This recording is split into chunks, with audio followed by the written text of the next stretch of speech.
Natural health व natural beauty से जुड़े इस चैनल पर आपका स्वागत है।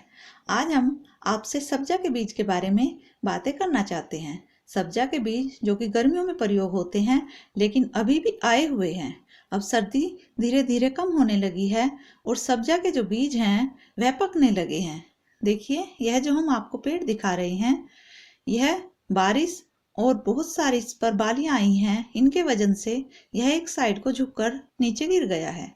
तो इस पर बहुत सारी बालियां पकी हुई हैं और बहुत सारी बालियां कच्ची हैं। तो जो बालियां पकती रहती हैं उन्हें हमें तोड़कर अलग रख लेना है। अगर हम उन्हें एक साथ ही तोड़ने के लिए छोड़ देंगे तो वह झड़ जाएंगी और उनसे जो सब्जा के बीज हैं वह निकलकर नीचे गिर जाएंगे, जो किसी काम के नहीं रहते हैं। तो जैसे जैसे बालियां पकती रहती है हमें उन्हें तोड़कर अलग करते रहना है, क्योंकि एक साथ तोड़ने के चक्कर में वे सारी खराब हो जाती हैं। तो हमें पकी हुई बालियों को अच्छी प्रकार से देख लें। यह बहुत ही लंबी 8-7 इंच लंबी बालियां हो जाती हैं जो पूरी तरीके से एक ही रंग की हो जाती है और दिखाई देती है कि सूख चुकी है। उन्हें काट लेना है किसी कटर कैंची वगैरह की सहायता से।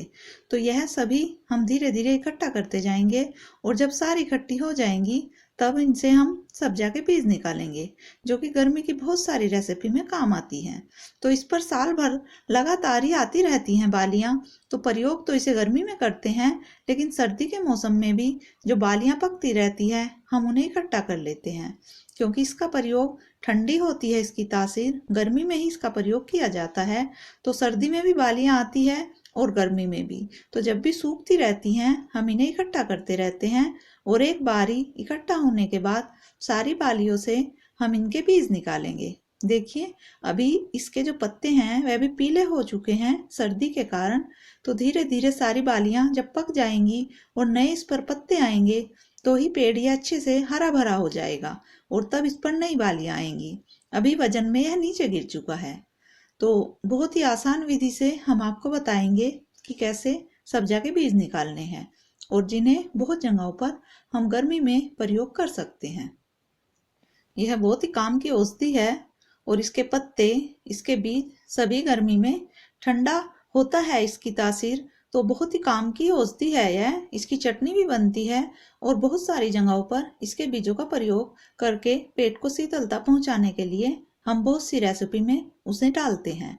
तो आप भी, अगर आपके पास ऐसा पेड़ है जिसे सब्जा का पेड़ बोलते हैं, तो उसकी बालियों को तोड़ कर रखिए और उसके बीज निकालने के लिए उन्हें इकट्ठा कर लीजिए, क्योंकि यह बहुत ही काम की औषधि है जो शरीर को गर्मियों में बहुत शीतलता देने वाली होती है। वह पेट से जुड़ी हुई बहुत सारी परेशानियों को बहुत ही आसानी से दूर करने वाली होती है।